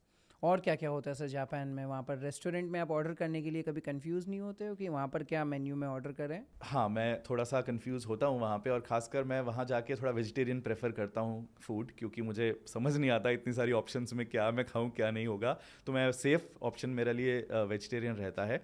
बट वहाँ पे बहुत फ्रेंडली, मैं आपको रेस्टोरेंट की एग्जांपल देता हूँ। एक बार क्या हुआ, रात को काफ़ी लेट हो गया, और वहाँ पे शॉप्स टाइम से क्लोज हो जाती हैं, जैसे कैलकाटा वगैरह में भी हो जाती हैं, वैसे टाइम से क्लोज हो जाती हैं। और एक रेस्टोरेंट खुला था जो नॉन वेज फूड वहाँ पे सर्व कर रहे थे। वो तो मैंने सोचा मैं यहाँ नहीं जाऊँगा, बट मैंने सोचा और कोई शॉप नहीं खुली है तो मैं वहाँ चले जाता हूँ, उस रेस्टोरेंट में चले जाता हूँ। मैं वहाँ पहुँचा, इतने प्यार से उन्होंने मुझे कहा कि आप आओ, हम जो आप खाना चाहते हो वो बना देंगे आपके लिए।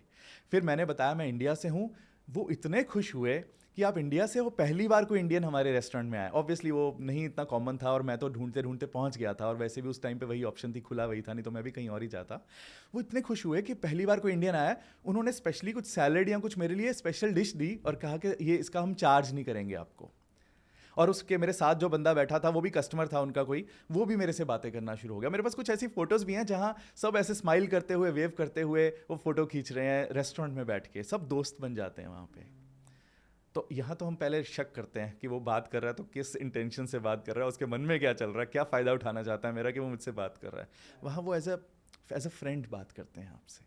यहाँ के दुकान वाले वो फॉरेनर्स को थोड़ा अलग नज़रिए से देखते हैं कि भाई आया है तो भाई बकरा हलाल। हाँ बिल्कुल, मैं आपको अपने फादर की एक ये वाली एग्जांपल देता हूँ कि हम हमेशा ना ये चीज़ जो लेते हैं ना कि कस्टमर तो भगवान है ना यार, उसी को क्या सोचेंगे हम कि बकरा हलाल करना है। वो भगवान है, वो भगवान का रूप है। भगवान खुद, फोटो वाले भगवान कभी चल के नहीं आने वाले हमारी दुकान में, वो किसी इंसान को ही भेजने वाले हैं, इंसान के रूप में ही किसी को भेजने वाले हैं, हमें हमारी रोटी पहुंचाने के लिए, हमारे फ़ोन का बिल भरने के लिए, हमारे बच्चों की फ़ीस भरने के लिए। तो जब वो आ रहे हैं ना, तो हाथ जोड़ के बोलो कि ये भगवान है, इसको वही ट्रीट करना है जो मैं फ़ोटो वाले भगवान को ट्रीट करता हूँ। Super super super great sir, बहुत सारी चीज़ें आपसे सीखने मिल रही है। अच्छा, वहाँ पर जापान के लोग इंडिया के बारे में क्या सोचते हैं? एक और एग्जांपल मुझे आ रही है माइंड में, स्टोरी बता दूं वो भी। तो मैं एक बार वेज सुशी ढूंढते ढूंढते कहीं पहुंचा और मैंने देखा अपने जीपीएस में कि वो सुशी का रेस्टोरेंट 12th फ्लोर पे है, नहीं 14th फ्लोर पे है। तो मैं लिफ्ट का बटन प्रेस कर रहा हूँ, 14 नंबर, वो प्रेस ही नहीं हो रहा। 14 नंबर प्रेस ना हो, मैंने कहा कोई और बटन ट्राई करते हैं। मैंने 12 प्रेस किया, वो हो गया। मैंने 13 प्रेस किया, वो भी नहीं हो रहा। 14 किया, वो भी नहीं हो रहा। मैंने कहा रेस्टोरेंट वाला फ्लोर तो मैं पहुंच ही नहीं पाऊंगा। फिर मैंने सोचा क्या करता हूँ, मैंने सोचा 12th पे उतर जाऊंगा, फायर एग्जिट से ऊपर पहुंच जाऊंगा। जैसे ही मैं 12th का लिफ्ट का दरवाज़ा खुला, 2 लड़के, यंग लड़के थे, कॉर्पोरेट ब्लेजर वगैरह पहना होता, जॉब करते होंगे वहाँ पे, उस फ्लोर पे कोई ऑफिस होगा। वो अंदर आए, मैंने उनसे पूछ लिया, मैंने कहा ये 14th का बटन क्यों नहीं प्रेस हो रहा, क्या ऊपर रेस्टोरेंट है ना? तो उन्होंने बोला कि आप सुशी रेस्टोरेंट ढूंढ रहे हैं क्या, कि उनको बहुत सारे लोग आते होंगे ऐसे। तो मैंने बोला हाँ, मैं सुशी रेस्टोरेंट ढूंढ रहा हूँ। तो बोले कि इस टावर में नहीं है। उसने मुझे समझाने की कोशिश की, लेकिन उसको लैंग्वेज बैरियर आ रहा था। तो उसने अपने दोस्त को बोला कि तो अभी वहीं रुक, और मेरे साथ वो बंदा नीचे तक गया, मुझे दूसरे टावर में लेके गया, लिफ्ट में जाके बटन प्रेस किया, 14 नंबर प्रेस हो गया उस टावर का। तो मुझे कहता कि आप जाओ। स्पेशली वो बंदा नीचे आया, फिर दोबारा जाएगा वहीं अपने दोस्त को पिक करने के लिए वापस। और ऐसी और एग्जाम्पल्स भी हैं। स्टेशन पे एक यंग लड़का था, मतलब मुश्किल से वो 7th स्टैंडर्ड 8th स्टैंडर्ड का होगा। मैं वहाँ पे स्टक हो गया, मेरा वो कार्ड नहीं चल रहा था, जो टोकन कार्ड होता है ना वहाँ पे गेट्स जिससे खुलते हैं। तो मैंने उसको पूछा कि वहाँ सामने तरफ जाने का रास्ता क्या है। तो उसने भी टूटी फूटी इंग्लिश में मुझे हेल्प करने की कोशिश की, और वो मुझे साथ लेके गया, पूरा रास्ता उल्टा लेके गया, जहाँ से वो आ रहा था दोबारा मुझे वहाँ लेकर गया, पूरा लंबा चल के। मेरे ख्याल से कम 600-700 मीटर्स उस मेरे साथ चला होगा, स्पेशली मुझे दिखाने के लिए कि वो रास्ता है, वहाँ से जाओ। तो बंदा ग्रेटफुल नहीं होगा क्या? दिल से आएगा उसके लिए प्यार, दिल से मैं कहूँगा कि यार मेरा मन करता है दोबारा एक बार जापान होके आऊँ और फिर वीडियोस बनाऊँ, फिर अपने देशवासियों को दिखाऊँ कि हमें भी बनना है यार ये। यहाँ पर तो आगे जाओ, आगे जाओ, हाँ, आगे जाओ। पर करेंगे यार, हम मिलके ना चेंज लाएंगे। मेरा यह मिशन भी हो गया अब तो कि चेंज लाना है। Amazing amazing super. इंडियंस के लिए पर्सपेक्टिव क्या होता है फॉरेन कंट्रीज में? इंडियंस के लिए मतलब फॉरेनर्स इंडियंस को कैसे देखते हैं? Depends on country to country. Japan में मुझे बहुत ही प्यार मिला है। यूएस में मुझे थोड़ा सा फील होता था कि वो थोड़ा सा सोचते हैं कि ये थोड़ा सा इंफीरियर कंट्री से आया है, बट मैं यूएस में गए हुए भी मुझे काफ़ी साल हो गए हैं। मुझे ऐसा लगता है कि in the last few years जो इंडिया का स्टेटस है वो चेंज हुआ है, उसका रुतबा बड़ा है। सो अब मैं अगर किसी जापान के अलावा किसी कंट्री में जाऊंगा तो आपको ज़रूर बताऊंगा। बट जापान में बहुत ऑनर मिला है, इंडियंस की बहुत वैल्यू उन्होंने करते हैं, कम से कम मेरे एक्सपीरियंस में रहा है। Super super great. और कोई सर पर्सनल लाइफ में कोई ऐसी आपको स्टोरी है जो आपको लगता हो कि ये शेयर करने की ज़रूरत है, जिससे लोगों याद को आ सीखने जाएगी तो मैं मिलेगी? आपको बताता हूँ क्योंकि हैं तो बहुत सारी, लेकिन थोड़ा दिमाग लगाना पड़ेगा। True true. जैसे आपने बताया कि लिफ्ट में वो पर्सन आ रहा था, आप लैंग्वेज बैरियर आ रहा था और वो आपके पास आया, ये अच्छी चीज़ है। लेकिन ऐसे मोमेंट पे हमें क्या करना चाहिए? अगर मैं कोई ऐसी कंट्री में गया जहाँ पर उनकी भाषा मुझे नहीं आ रही है, तो क्या कोई ऐसे टूल या कोई ऐसे सॉफ्टवेयर है जिससे आम जनता के साथ मैं बात कर सकूं? मतलब मैं जस्ट अभी एक वीडियो देख रहा था कहीं पर, तो कोई तो ऐसा एक टूल है जहाँ पर उनकी लैंग्वेज, वो बाली वगैरह में किसी ने ऐसे वीडियो बनाया हाँ, मेरे था? साथ मुझे एक स्टोरी याद आ गई। मैं ऑस्ट्रेलिया में था, मैंने स्काई डाइविंग करनी थी। तो मैं स्काई डाइविंग के लिए जब गया तो मेरे साथ उस टूर पे स्काई डाइविंग के लिए 2 चाइनीज़ लोग थे, उनको इंग्लिश नहीं आती थी। तो ऑस्ट्रेलियन जो वैन वाली लड़की थी जो ड्राइव कर रही थी ना, वो फीमेल ड्राइवर थी। तो उसने बताया कि आज स्काई डाइविंग कैंसिल हो गया ड्यू टू बैड वेदर, तो कल होगा। अब वो चाइनीज़ वालों को समझ ना आए, या आए भी तो वो आगे अपना क्वेश्चन नहीं पूछ पा रहे थे कि कब होगा, उनको पूछना था कि नेक्स्ट कब होगा फिर अगर आज कैंसिल हुआ है तो उनके पास एक ऐप थी, अब तो बहुत कॉमन हो गई है ये ऐप्स। उसमें उन्होंने बोला, उसको उन्होंने सुनाया, वो इंग्लिश में ऐप करके ट्रांसलेट दे रही थी।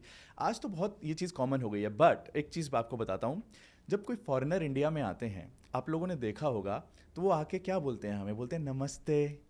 तो हमारे वर्ड सीख के आते हैं ना, ऐसे ही अगर हम किसी कंट्री में जा रहे हैं तो बेसिक फ्रेजेस सीख लो। मैंने सीखा, मैंने जापान में जाके सीखा थैंक यू को कैसे बोलते हैं, अरिगातो गोजाइमास, मैंने सीखा। और भी चीज़ें सीखी।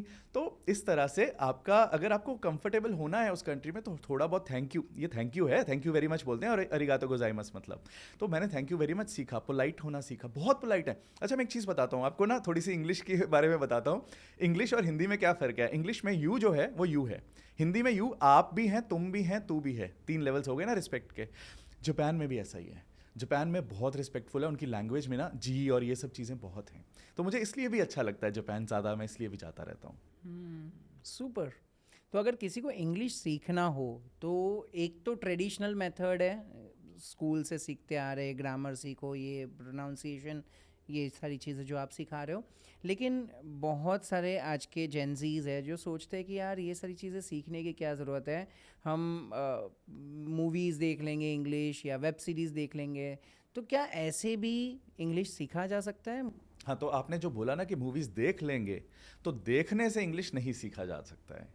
मेरा वही रूल वापस आता है जो मैं हमेशा बोलता हूँ सबको, कि बोलना बोलने से आएगा, सुनना सुनने से आएगा, पढ़ना पढ़ने से आएगा। तो अगर आपको बोलना है तो बोलने की प्रैक्टिस करनी पड़ेगी। कितनी भी, कई बहुत सारे लोग ऐसे हैं जो कहते हैं हम तो बचपन से मूवीज़ देखते आए हैं इंग्लिश, लेकिन हमें बोला नहीं जाता। इसीलिए क्योंकि देखने से बोलना नहीं आ जाएगा। आपके मुंह को आदत नहीं पड़ेगी इंग्लिश बोलने की, तो आपको बोलना नहीं आएगा। Correct correct. तो ये सिचुएशन को कैसे फेस करें? मतलब बहुत लोग इंग्लिश बोलना चाहते हैं, सीखना चाहते हैं, सुना है कुछ चीज़ें, सेंटेंस फ्रेम कर ली हैं, लेकिन घर पे वो माहौल नहीं है किसी से बात करने का। तो ये सिचुएशन को कैसे हैंडल करें? कैसे वो घर पे भी लोगों को मोटिवेट किया जाए कि आप भी बात करो, या मैं कैसे अपने एटमॉस्फेयर को चेंज करूँ? बहुत मुश्किल है। एटमॉस्फेयर, एनवायरनमेंट को चेंज नहीं कर सकते आप अपने, लेकिन जो आप चेंज कर सकते हो वो ये है कि अपनी विल को चेंज करना, अपनी उस चीज़ को, थॉट को चेंज करना कि यार मैं प्रैक्टिस तो मुझे करनी ही है, पहुंचना तो है ही मैं कहीं ना कहीं मुझे, तो मैं क्या करूं। 2 तरीके हैं, या तो अपने आप के साथ प्रैक्टिस करो रूम में अपने आप को बंद करके, जैसे मैंने किया जब यूट्यूब नहीं था या कोई ऐप्स नहीं होती थी प्रैक्टिस करवाने के लिए। लेकिन आज बहुत सारी ऐप्स हैं। मैं हमेशा ये बोलता हूँ कि यार मेरे से कोर्स मत ज्वाइन, ज़रूरी नहीं मेरा ही कोर्स ज्वाइन करो, इतने सारे लोग हैं सिखाने वाले, किसी का भी कोर्स ज्वाइन करो। लाइव क्लासेस होती हैं, उसमें प्रैक्टिस कराते हैं, मैं भी कराता हूँ, दूसरे भी कराते हैं। कोई भी कोर्स जो आपको अच्छा लगे ना, करो ज्वाइन। क्योंकि मैं कभी ये नहीं कहूँगा कि मेरा ही कोर्स ज्वाइन करो, मैं कहूँगा कि अपनी ज़िंदगी बदलो, उसके लिए कोई भी कोर्स ज्वाइन करो। सो आज की डेट में ऐप्स भी हैं, लाइव क्लासेस भी हैं, बहुत सारे रास्ते हैं, यूट्यूब भी है, और अपने आप को रूम में बंद करने वाला रास्ता तो है ही है, वो तो कभी जाएगा ही नहीं। मैंने एक वीडियो देखा था संदीप महेश्वरी जी का, जिसमें उन्होंने कहा था कि आप अगर सोचते हिंदी में हो, इसीलिए आप बोलते इतने जल्दी फ्लुएंटली हिंदी में हो। अगर आपको इंग्लिश बोलना है तो आपको सोचना भी इंग्लिश में पड़ेगा। तो ये अपनी सोच को कैसे इंग्लिश में डेवलप की जाए? वो उस वीडियो की थोड़ी, मेरे वीडियो के साथ कुछ कंट्रोवर्सी भी हो गई थी, क्योंकि मैंने बोला था कि भाई इंग्लिश में सोचना कुछ नहीं होता है। तो मैं इस कंक्लूजन पे पहुंचा हूं कि वो जो कहना चाह रहे थे ना, वो ये कहना चाह रहे थे कि इंग्लिश में, हमारे माइंड में इंग्लिश कैसे आए जब हम कुछ बोल रहे हैं। तो ये हम दोनों का कॉमन चीज़ है, क्योंकि सोचने वाली बात में मैं अग्री नहीं करता, तो वो भी शायद नहीं बोलना चाह रहे थे ये। तो बात ये है कि मैंने जो एनालिसिस किया है, आपको मैंने अगेन बताया कि जो है वो मेरे अपने एक्सपीरियंस से बना है। मैं ज़ीरो था, मैं यहाँ पहुँचा हूँ, तो सब है अपने एक्सपीरियंस से बना है। आजकल क्या हो रहा है कि अगर किसी एक बहुत बड़े क्रिएटर ने कुछ बोल दिया कि ऐसे करना चाहिए, फिनेंस के किसी क्रिएटर ने बोल दिया कि ये म्यूचुअल फंड्स में इन्वेस्ट कर, तो सारे छोटे छोटे क्रिएटर्स भी वही कॉपी करना शुरू कर देते हैं और वही टॉपिक्स पे वीडियोस बनना शुरू हो जाती हैं। इसलिए आज उस टाइम पे क्या हुआ कि उस टॉपिक पे बहुत सारी वीडियोस बन गई। तो मैं अपने एक्सपीरियंस से मैंने ये सीखा है कि सोचना कुछ होता नहीं है। जो हम कहना चाहते हैं वो ये है कि हमारे माइंड में वर्ड्स कैसे आए जब हम बोलना चाह रहे हैं। कि जब आप हिंदी बोलते हो तो आपके माइंड में ऑलरेडी कुछ वर्ड्स हैं।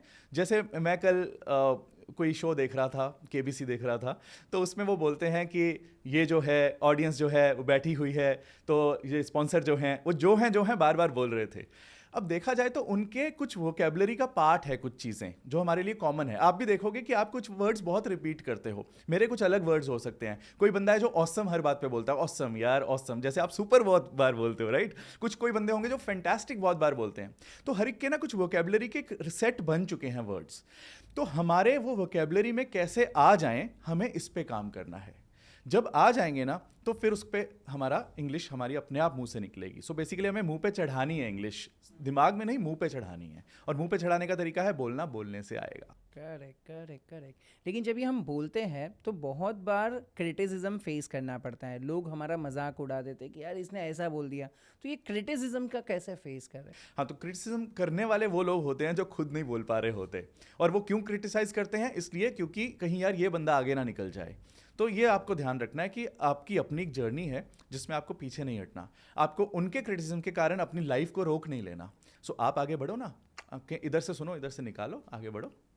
अमेजिंग. बहुत बहुत अच्छे टिप दे दिए आपने, बहुत अच्छी टिप दे दी है सर. एक थोड़ा फन पार्ट, फन सेक्शन हमारे पॉडकास्ट का, कुछ ऐसे रैपिड फायर क्वेश्चंस जो हमने आपके लिए प्रिपेयर किए हैं.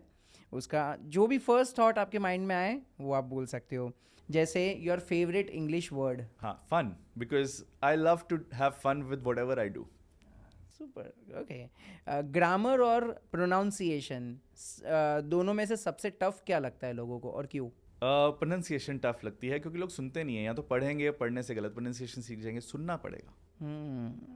One book that change your life. How to win friends and influence people. Best tip to improve vocabulary. Vocabulary improve करने के लिए जितनी रीडिंग करोगे और लिसनिंग करोगे, दोनों कॉम्बिनेशन में करनी है, आप वोकेबलरी इंप्रूव कर जाओगे. ओके. एक ऐसी गलती जो ज़्यादातर लोग इंग्लिश सीखते टाइम पे करते हैं. प्रैक्टिस नहीं करते, सोचते हैं कि बस कोर्स ज्वाइन किया हमें इंग्लिश आ जाएगी. कोर्स ज्वाइन करना हाफ गेम है, बाकी की गेम है आपकी प्रैक्टिस. Correct correct. इंग्लिश का सबसे लंबा वर्ड क्या है? पता नहीं यार, मैं यूज़ नहीं करता हूँ इसलिए मैंने कभी ज़्यादा ध्यान नहीं दिया. क्योंकि अगर आपने सिर्फ वर्ड इसलिए याद कर लिया क्योंकि कल को कोई पूछेगा पॉडकास्ट में कि कौन सा है, तो कोई मज़ा नहीं आएगा. जो यूज़ करते हो वर्ड्स उसको याद रखो. True true. अमेजिंग. बॉलीवुड के कुछ ऐसे इंपॉर्टेंट डायलॉग्स मैं आपको देता हूँ. ये एक फ़न पार्ट हो जाएगा, लोगों को भी थोड़ा सीखने मिलेगा कि किस तरीके से वो बॉलीवुड के डायलॉग को इंग्लिश में फ्रेम किया जाता है. तो मैं कुछ ऐसे डायलॉग्स आपको देता हूँ. जैसे एक फेमस बॉलीवुड का डायलॉग है, बसंती इन कुत्तों के सामने मत नाचना. तो उसको इंग्लिश में कैसे फ्रेम करेंगे? Basanti, don't dance in front of these dogs. Super super. एक और ऐसा फेमस डायलॉग है, बाबू मोशाई जिंदगी बड़ी होनी चाहिए, लंबी नहीं. हाँ, सो बाबू मोशाई को भी ट्रांसलेट कर देते हैं, बड़ी, the life should be large not long. Super. ये इंग्लिश में सुनने में बहुत मज़ा आ रहा है ना. मतलब यही डायलॉग मैं सोच रहा हूँ कि क्या उतना ही इम्पैक्ट क्रिएट कर पाता कि अगर बॉलीवुड में वैसे ही बोलते हैं. एक और शाहरुख खान का डायलॉग बहुत अच्छा है, पिक्चर अभी बाकी है मेरे दोस्त. The movie is yet to come. या फिर इसको थोड़ा सा और बेटर करते हैं, the real game is yet to come. Super. एक बच्चन साहब का एक फेमस डायलॉग है, मेरे पास बंगला है, गाड़ी है, बैंक बैलेंस है, आपके पास क्या है? I have mother. Super super. Great. Okay. एक अगेन शाहरुख खान का फेवरेट डायलॉग है. वैसे मैं जो बोल रहा हूँ मैं सारे सनी देओल की आवाज में बोले जा रहा हूँ. हाँ, सनी देओल का एक फेमस डायलॉग है ना, ये 2.5 किलो का हाथ है, किसी पे पड़ जाए ना तो वो उठ नहीं उड़ जाता है. हाँ, this 2.5 kgs hand, once it goes on someone, that person doesn't stand up, just goes out of the world. ये बॉलीवुड में वो डायलॉग लग रहा है और यहाँ पर वो सीधा इंग्लिश में वो एक्सप्लेनेशन लगता है. Great great. चलो सुपर. एक और शाहरुख खान का लास्ट एक डायलॉग लेते हैं. जा सिमरन जा, जी ले अपनी जिंदगी. Go Simran go, live your life. ऐसे Great. बोलना चाहिए था मुझे. ग्रेट. मैंने जस्ट अभी कल स्टोरी एक रखा था. मैंने हमारे ऑडियंस को पूछे थे कुछ ऐसे क्वेश्चन कि अव्वल सर आ रहे तो आपको इंग्लिश के रिलेटेड कुछ क्वेश्चन अगर पूछने हो तो कुछ क्वेश्चंस आए हैं. मैं आपको जस्ट बोलता हूँ. एक ऋषि करके पर्सन है जिसने मुझे एक क्वेश्चन पूछा था कि क्या बिना ग्रामर के इंग्लिश सीखना पॉसिबल है? बिना ग्रामर में उलझे इंग्लिश सीखना पॉसिबल है, बिना ग्रामर के इंग्लिश सीखना पॉसिबल नहीं है. क्योंकि ग्रामर है क्या? स्ट्रक्चर्स हैं, सेंटेंस को बनाया कैसे जाता है. पर बिना ग्रामर में उलझे, जैसे मेरा अब अगेन कोर्स की बात कर रहा हूँ, प्रमोशन नहीं करता मैं कभी अपने कोर्स की. मैं अपने कोर्स में कभी भी ये यूज़ नहीं करता कि ये नाउन होता है, ये एडजेक्टिव होता है, ये पास्ट टेंस होता है, ये पर सिखा सब कुछ देता हूँ सिंपल वे में. सो बिना ग्रामर में उलझे सीखी जा सकती है इंग्लिश. एक और पर्सन ने मुझे क्वेश्चन पूछा था, मूवी और टीवी शोज देखकर हम इंग्लिश इम्प्रूव कर सकते हैं क्या? हाँ, तो वही बात कि देखकर आप आधा काम तो कर लोगे, उसके बाद बोलोगे नहीं जब तक, तब तक पूरा काम नहीं होगा। True true. एक और क्वेश्चन आया था, पब्लिक में इंग्लिश बोलने से डर लगता है, तो इसे कैसे दूर करें? हाँ, तो पब्लिक वही है जो सब नहीं जानती है। पब्लिक भी खुद नहीं जानती है, तो इसलिए पब्लिक से डरना नहीं है, यही सोचना है कि यार ये तो खुद डर रहे होंगे अपने मन में, तो मैं बाजी जीत जाता हूँ। अमेजिंग। मैंने इंग्लिश का इम्पोर्टेंस ना एक और जगह पर देखा है। अगर हम कभी जर्मनी या ऐसी कोई कंट्री में देखें तो वहाँ पर मुझे पता है कुछ ऐसी यूनिवर्सिटीज़ है, जर्मनी में कुछ ऐसी यूनिवर्सिटीज़ है जो आपको एजुकेशन भी फ्री देती है और आपको पढ़ाने के बाद जो नौकरियाँ लगती है वो भी करोड़ों रुपए में लगती है। लेकिन खाली प्रॉब्लम ये है कि वहाँ पर एडमिशन लेने के लिए आपको इंडिया में कुछ ऐसी एंट्रेंस एग्ज़ाम्स देनी पड़ती है, जैसे IELTS टॉफिल की कुछ एग्ज़ाम्स होती है। तो जो लोग इसकी प्रिपरेशन करते हैं, आप उनको क्या गाइड करना चाहोगे, कैसे उनको प्रिपेयर करना चाहिए खुद को? तो पहली चीज़, वो एग्ज़ाम क्यों है? क्योंकि वो कंट्रीज़ जो हैं या उन यूनिवर्सिटीज़ में वो देखते हैं कि ये बंदा जब यहाँ आएगा तो कम से कम उसका इतना लेवल तो होना चाहिए कि वो यहाँ के करिकुलम को फॉलो कर सके, हमारे टीचर्स की इंस्ट्रक्शंस को फॉलो कर सके। सो वो गलत नहीं है जो वो एग्ज़ाम रख रहे हैं। अब हमें एग्ज़ाम की तैयारी कैसे करनी है?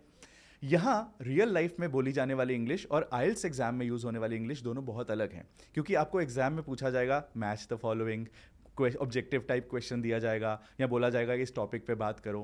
टॉपिक पे बात करना, मॉक इंटरव्यूज़ देना, ये तो मेरी लाइव क्लासेस में भी हम सिखाते हैं। बट जहाँ तक बात आती है फॉर्मेट को फॉलो करने की, जैसे गवर्नमेंट एग्जाम के जो उसमें भी एग्जाम में एक फॉर्मेट होता है कि इस फॉर्मेट में match the following, columns fill करो, आंसर दो। तो आपको उस हिसाब से उस तरह के क्वेश्चंस की जितनी तैयारी करके जाओगे, आप उतना कॉन्फिडेंट होगे एग्जाम में कि हाँ ये तो मैंने तैयारी कर रखी है। तो यही टिप है, कुछ और कोई रॉकेट साइंस नहीं है। सुपर। हर माँ का एक सपना होता है कि मेरा बेटा इंग्लिश में बोलना चाहिए, लेकिन कहीं ना कहीं उनको खुद को, जब वो इंग्लिश मीडियम स्कूल में या कोई अच्छी स्कूल में रखते हैं तो उनको प्रॉब्लम फेस करने पड़ते हैं, क्योंकि आजकल ज़्यादातर वो PTA मीटिंग्स वगैरह होती है, जो उनके कल्चर में जो पेरेंट्स दूसरे होते हैं वो कहीं ना कहीं इंग्लिश में बात करना चालू करते हैं। तो हमारे देश की जो मम्मियाँ हैं, हाउसवाइफ्स हैं, उनको ये प्रॉब्लम फेस होता है, यार मुझे भी आना पड़ेगा तो मैं मेरे बेटे को सिखा पाऊंगा, तो मैं उसको ग्रो करते हुए देख पाऊंगा।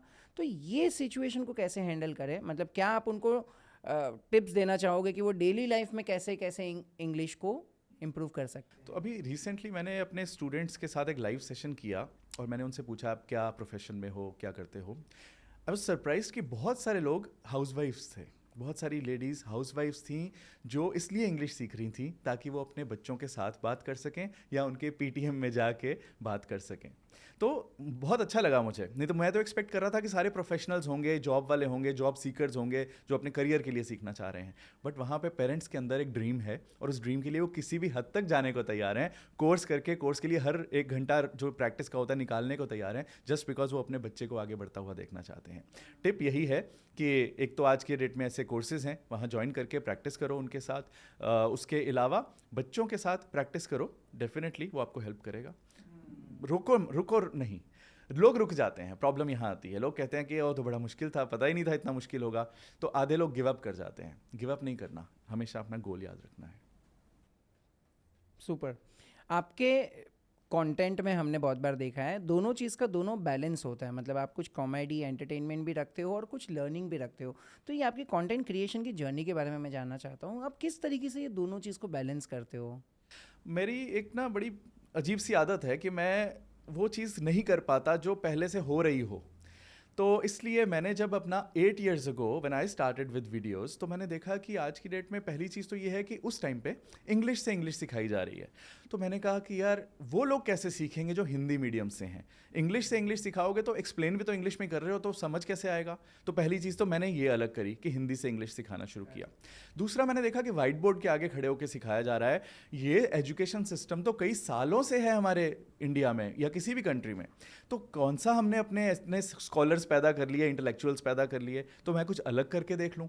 तो मैंने वो अपना जो अंदर एक्टिंग का कीड़ा था वो भी निकाल लिया, थोड़ी सी एक्टिंग भी कर ली। तो वो करने के साथ साथ वाइट बोर्ड छोड़ा और दूसरा मैंने हिंदी से सिखाना शुरू किया, एक्सप्लेन करना शुरू किया हिंदी में ताकि मैं इंग्लिश सिखा सकूं।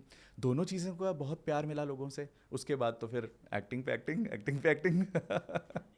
ग्रेट, बहुत बहुत अच्छे से आपने एक चीज़ एक्सप्लेन कर दी। मैं थोड़ा सा और आपके कंटेंट क्रिएशन या रील या सोशल मीडिया की जर्नी को जानना चाहूँगा। एक मुझे प्रॉपर आप उसका स्टेप्स बता सकते हो कि आपने अपने आइडिया को एग्जीक्यूशन लेवल तक किस तरीके से आप एक सोशल मीडिया पे लेके जाते हो? नॉर्मली मतलब हर रील में कैसे करता हूँ मैं इस तरह से। आइडिया कभी मैं प्लान नहीं करता। मैं कभी नहीं सोचता कि आज मुझे एक रील बनानी है। अगर रील का कुछ ऐसा क्लिक नहीं कर रहा ना, आइडिया कुछ फनी, कुछ मज़ेदार, तो मैं बनाता ही नहीं हूँ। पर जिस टाइम पे मुझे कुछ आइडिया आ गया कि यार यहाँ मैं डबल रोल करता हूँ, यहाँ मैं ये दाढ़ी लगा लेता हूँ, यहाँ मैं कुछ एक्टिंग कर लेता हूँ, तो मैं फिर मेरे से रहा नहीं जाता। फिर मुझे होता है कि अभी के अभी ढूंढो, कैमरा माइक चार्ज है कि नहीं चार्ज, मेरा फ़ोन चार्ज है कि नहीं चार्ज, जल्दी से करो, मुझे शूट करना है। तो फिर मेरे से रहा नहीं जाता। और फिर मैं इतना डेस्परेट होता हूँ उस चीज़ को एग्जीक्यूशन तक लाने में कि मैं खुद ही बैठ जाता हूँ एडिटिंग करने के लिए, अपने फ़ोन में एडिटिंग कर लेता हूँ। फिर नहीं रहा जाता मेरे से एक बार चीज़ तैयार हो जाए। And I remember those days. अभी तो मैं रील्स शॉर्ट्स बनाता हूँ, लेकिन जब मैं 10-10 15-15 मिनट की वीडियोस बनाता था, रात को 12-1 बजे मैं वीडियो शूट करके आता था, double role triple role shoot करके आता था। मेरे मन में कीड़ा होता था कि ये सही से शूट हुआ है कि नहीं हुआ। तो मैं रात को बैठ जाता था एडिटिंग करने के लिए कि मैं एक बेसिक समझ आ जाए कि हाँ, दोनों कैरेक्टर्स ठीक आपस में एक दूसरे के साइड पे खड़े हो गए हैं, डायलॉग सिंक में आ गए हैं। तो वो एक जुनून है काम करने का और दुनिया को वो चीज़ देने का। Great, amazing journey.